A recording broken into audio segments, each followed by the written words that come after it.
Tchad, l'armée française entame son retrait. Est-ce assez? Nous nous interrogeons, mesdames, messieurs.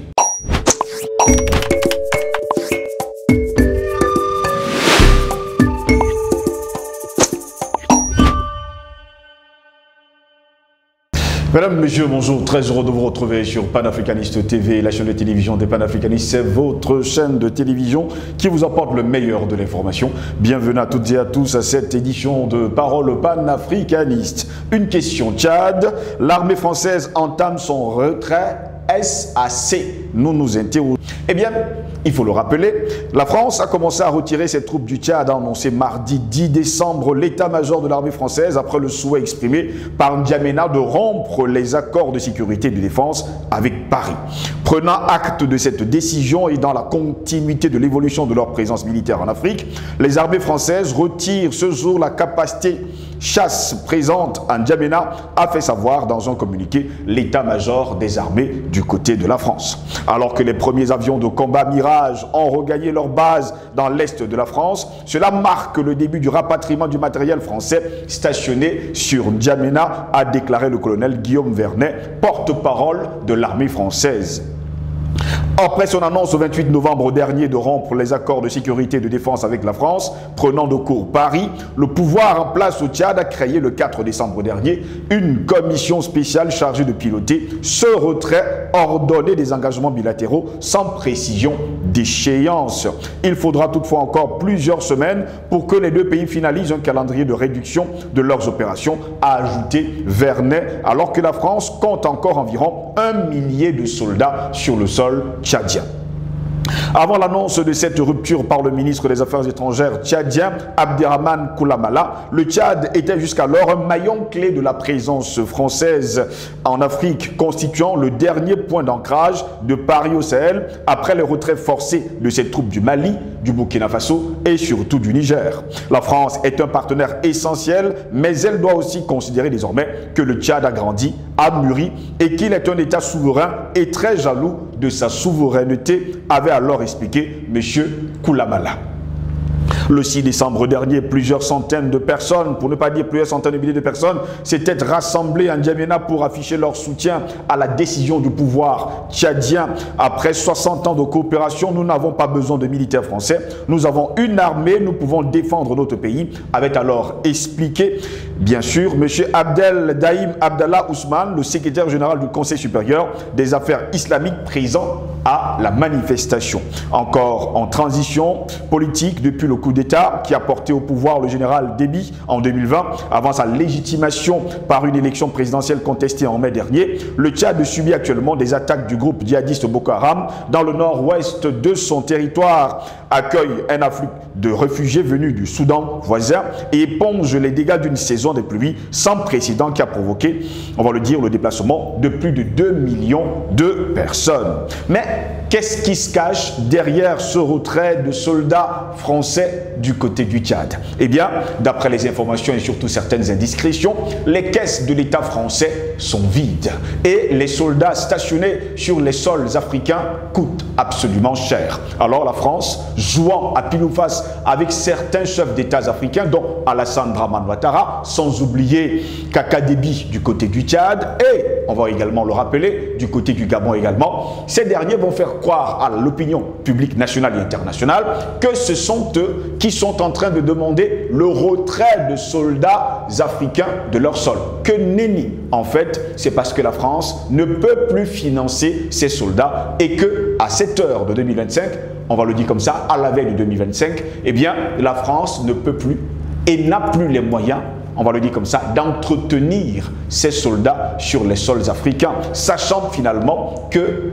certains pays dans lesquels ces soldats se trouvent ne lui rapportent absolument rien. Alors demain après-demain, certains chefs d'État sortiront de l'ornière, sortiront des bois et vont déclarer haut et fort qu'ils sont panafricanistes. C'est d'ailleurs le cas actuellement du côté de la Côte d'Ivoire où Alassane Dramane Ouattara commence à murmurer que lui aussi est panafricaniste. Est-ce le cas de Kaka Déby? Est-ce également le cas de Oligui Nguema du Gabon? Allez savoir. En tout cas, ce matin, mesdames, messieurs, nous nous interrogeons. Tchad, l'armée française entame son retrait. Est-ce assez? Telle est notre grande interrogation. Pour répondre à nos questions, nous sommes avec le jeune Thomson Ehang. Il est panafricaniste, il est notre invité. Thomson Ehang, bonjour, bienvenue à vous. Bonjour Monsieur Ngos, bonjour aux techniciens qui sont là, bonjour au top management.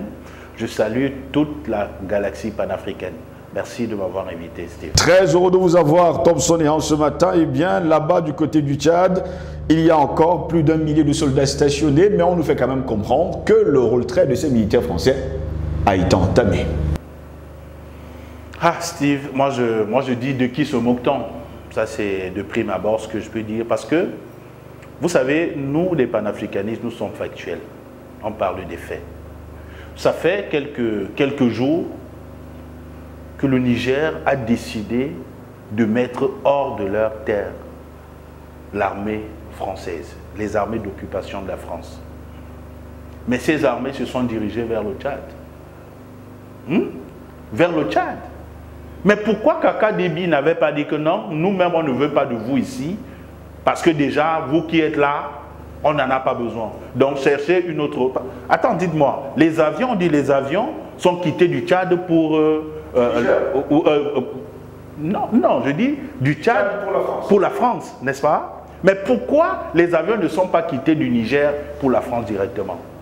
Mais c'est venu par le Tchad. Steve, je vous ai parlé aujourd'hui des chefs d'État qui sont terroristes, qu'on met dans nos palais pour nous diriger. Mais pourtant, ils ont des... Bientôt, d'ici le 29 décembre, on va assister aux élections législatives au Tchad. Vous pensez que Idriss Déby, qui vit aujourd'hui, oui, Kaka Déby qui vit aujourd'hui, je veux dire, dans un environnement où l'écosystème politique est complètement déstructuré, cherche à avoir des moyens. Comprenez très bien. Vous pensez que ceci va effacer de nos têtes le crime que la France a commis en tuant Idriss Déby Itno? Ça ne peut pas effacer ça de nos têtes. Vous pensez qu'on peut se lever un matin pour dire que non, nous aussi on a décidé pour que les bases militaires françaises quittent? Steve, c'est un projet de longue haleine. Ça fait quelques mois, ils sont venus, quittant du Niger, pour venir au Tchad. Si Kaka Déby avait ce courage, il allait dire que non, vous ne traversez pas mes frontières parce que ici, là déjà, vous qui êtes là, on ne veut plus de vous. Donc là-bas, si vous êtes au Niger, on vous demande de partir du Niger, trouvez des moyens pour quitter de là et partir. Mais il a accepté. Ça veut dire qu'ils sont en train de jouer. Ils veulent donner, je vais dire, au peuple ce que le peuple réclame, mais en serrant la main.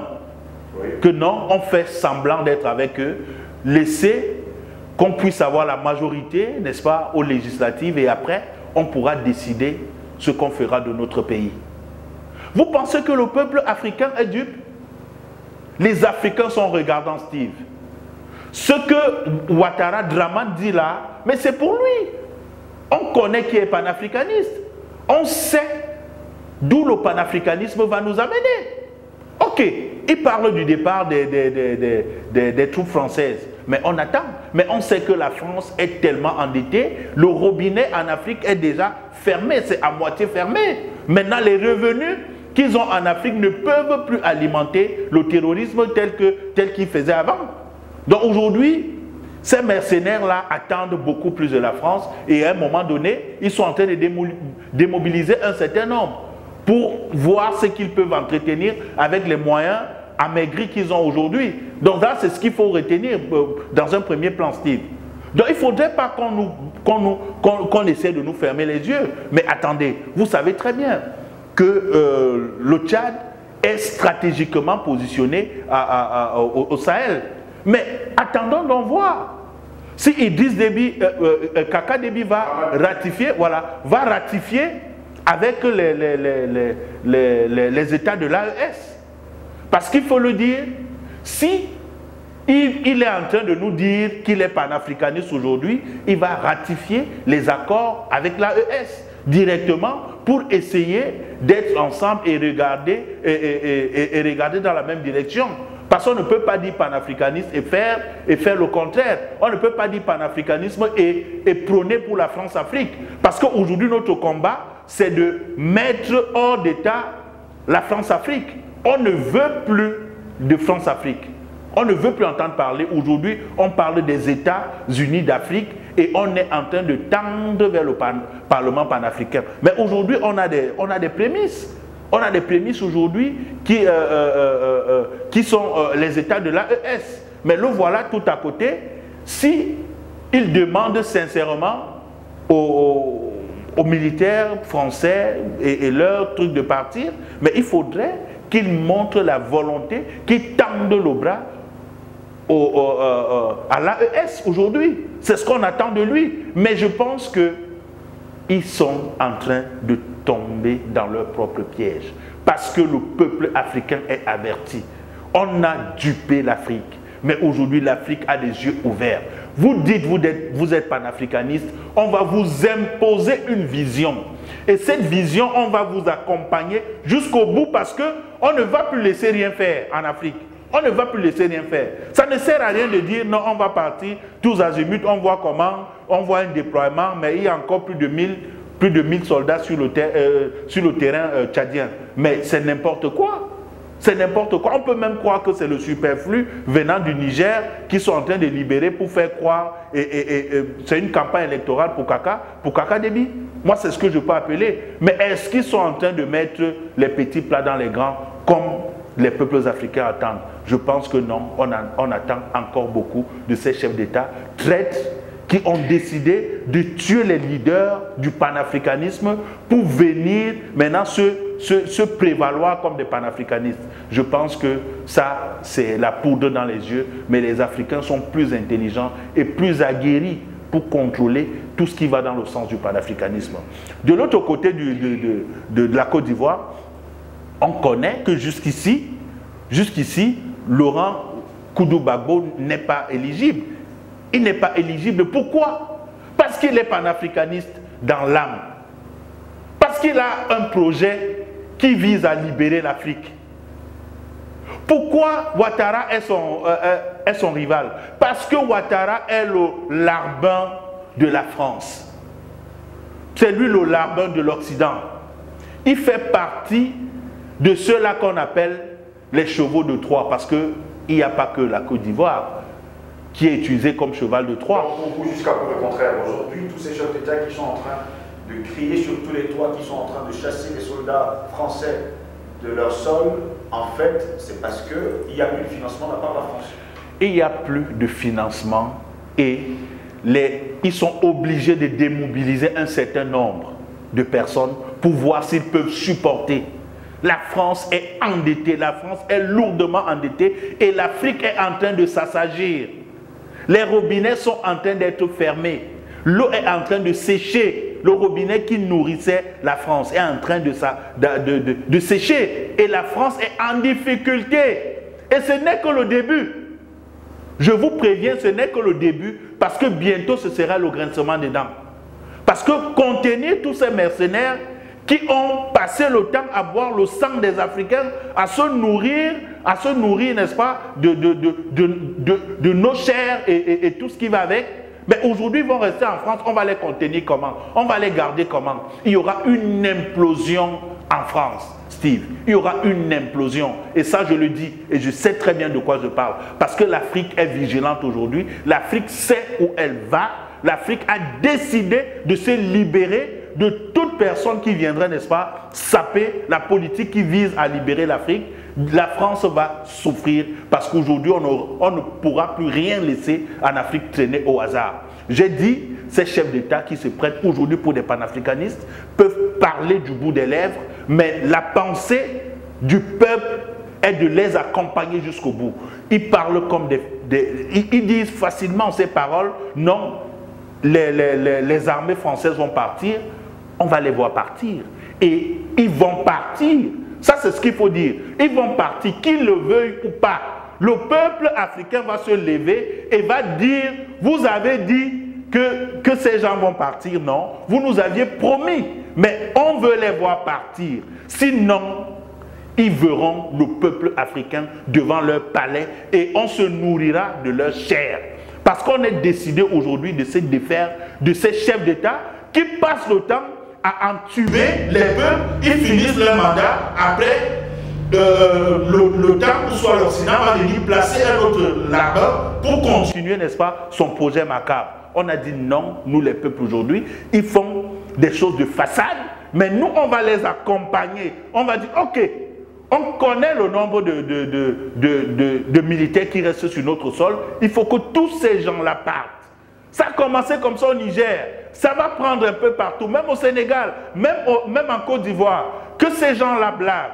Mais nous, les peuples africains, nous sommes déterminés à libérer l'Afrique des personnes indésirables. Parce qu'on sait que si l'Afrique est en paix, l'Afrique va retrouver, l'Afrique va redorer son blason et l'Afrique va se libérer, l'Afrique va vivre, n'est-ce pas, dans l'opulence et c'est eux qui viendront vers nous chercher de l'emploi. Donc je dis, l'Afrique sera libérée, que ces gens veuillent ou pas, on va se libérer, Steve. Ça, c'est ce qu'il faut retenir.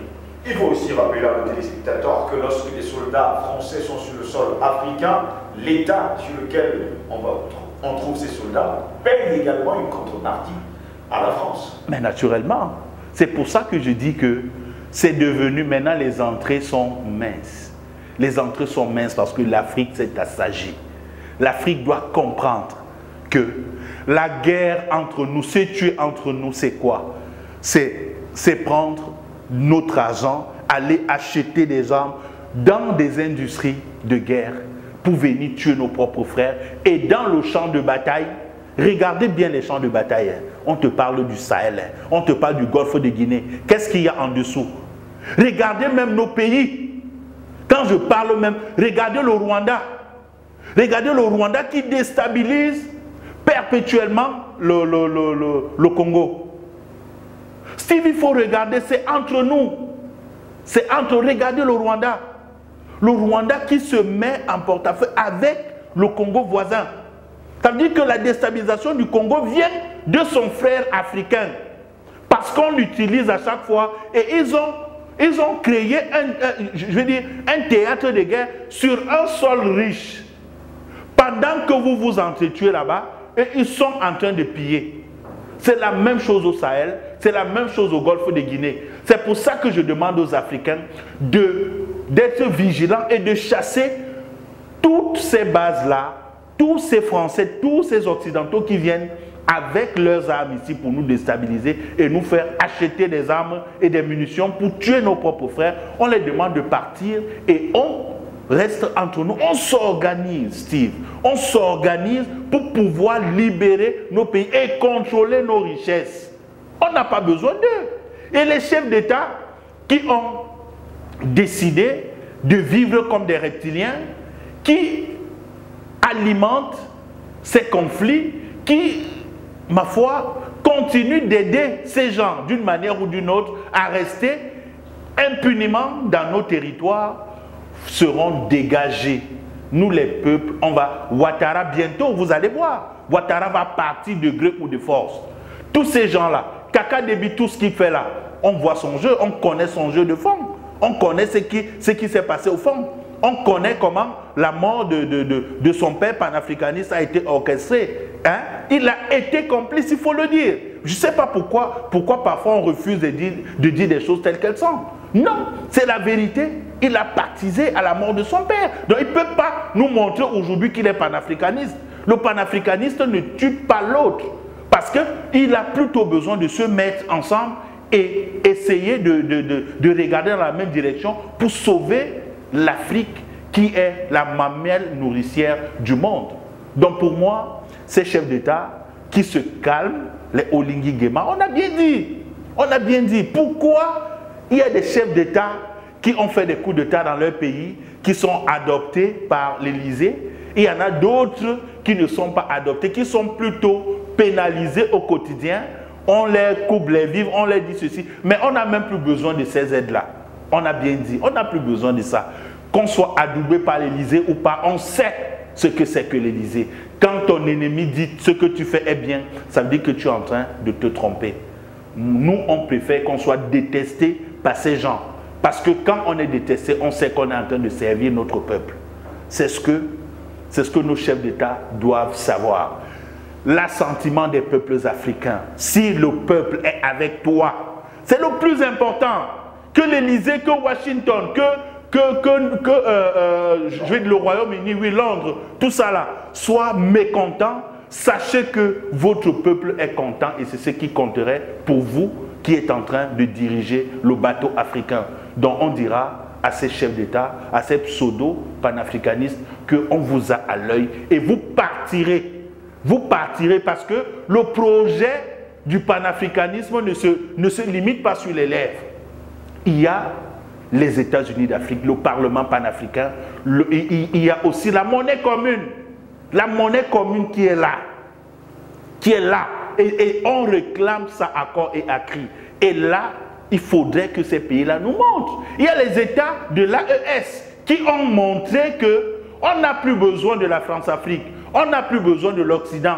On veut vivre avec nos propres ressources et voir ce qu'on peut faire. Si on peut chercher aujourd'hui à avoir des partenaires, c'est des partenaires qui viendront impulser notre économie, qui viendront nous aider à regarder des choses dans un autre sens, mais en développant nos pays, je vais dire, à l'intérieur, et non venir porter les biens pour aller les transformer là-bas et revenir nous revendre ça au prix d'or. Non, on cherche des partenariats qui vont travailler avec nous dans nos pays pour développer nos pays et avoir même je dirais même des industries de guerre dans nos pays parce qu'on doit se défendre. Parce que celui qui n'a rien chez lui, je vous prends l'exemple de la France. La France a quoi chez elle pour défendre la France? Elle n'a absolument rien. Mais par contre, l'Afrique est assise sur des richesses. Seul un homme riche peut chercher à avoir des gardiens, des gardes du corps pour protéger, n'est-ce pas, ses richesses. Mais quand vous n'avez rien, vous n'avez pas besoin de toutes ces personnes pour vous garder ou soit garder votre domicile parce que votre domicile est vide. Donc pour vous, si on vous comprend bien en quelques secondes, hein, c'est cette question que je vais vous poser. Jusqu'à preuve de contraire, on nous parle des bases militaires qui doivent quitter les sols africains, mais il y a d'autres sujets sur lesquels ces chefs d'État qui nous disent aujourd'hui qu'ils sont panafricanistes doivent également s'appuyer. Effectivement. Pour démontrer que oui, ils sont réellement panafricanistes. Ça ne s'arrête pas sur les morts. Parce qu'ils sont en train de faire quoi? Ok, le peuple a demandé le départ des troupes françaises. Ok, le Sénégal a commencé à faire partie. Nous aussi faisons semblant. Voilà les élections qui arrivent. Il faut qu'on ait la majorité parlementaire pour prendre des décisions et les écraser. Ça, c'est ce qu'il faut dire. Parce que Macron se met en corrélation avec ses larbins. Il dit, ok, donnez-leur ce qu'ils veulent, mais ne touchez pas l'essentiel. La monnaie commune, l'alliance des États du Sahel, parce que Kaka Déby ne peut pas me dire que s'il demande, parce que comprenez très bien ce que la France profonde dit. La France profonde est en train de menacer l'Afrique, mais comme nous sommes en train d'enlever nos bases militaires, sachez que le terrorisme va grimper et vous êtes dans l'insécurité, sachez-le. Mais qu'est-ce que les pays africains doivent répondre dans ça? Non, on est en train de se mettre ensemble. Il y a les États de l'AES qui sont là. Ça veut dire on est prêt, on est muni, on va se défendre. Terminons avec vous rapidement, Thomson Héran. On se rappelle également du G5 Sahel. Jusqu'à preuve de contraire, plusieurs pays étaient sortis du G5 Sahel, sauf le Tchad, qui avait refusé de ne pas sortir. Garder encore, ça on va également le rappeler en mémoire de nos téléspectateurs. Là encore, une base militaire a quitté le sol nigérien, vous l'avez cité tout à l'heure. Elle est venue s'installer plutôt au Tchad. Kaka Déby n'a pas pris l'initiative de dire nous n'en voulons pas. Nous n'en voulons pas parce que nous sommes en train de vouloir vous dégager d'ici. Vous n'avez pas de place. C'est quand il n'y a pas de financement en France pour garder en tout cas ces soldats sur le sol français que sur le coup certains chefs d'État disent qu'ils sont panafricanistes. Steve, le peuple africain est intelligent. Parce que je vais vous dire, le projet, je dis, le projet de se libérer des bases militaires françaises ne date pas d'aujourd'hui. C'est un projet, un vieux projet.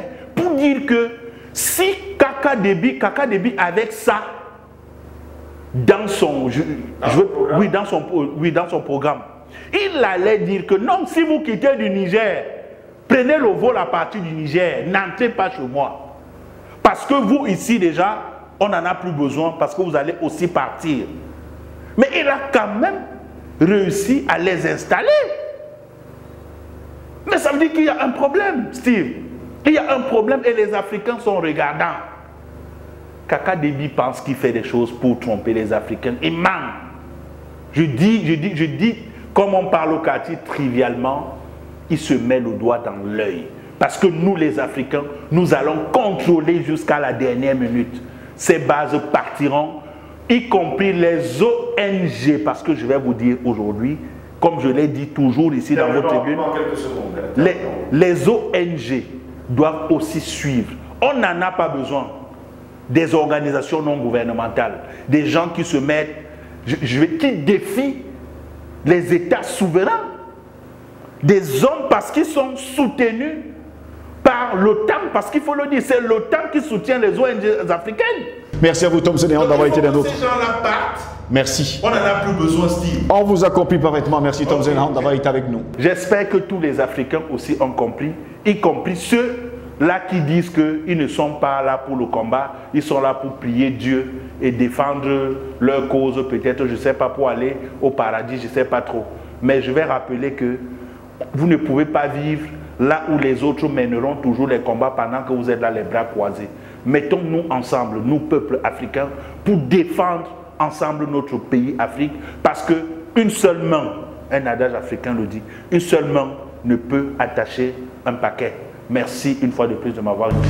Merci à vous également, mesdames, messieurs, de nous avoir suivis. Au plaisir de vous retrouver très prochainement. Restez sur Panafricaniste TV. L'information est en continu sur notre chaîne. Bonne journée à toutes et à tous.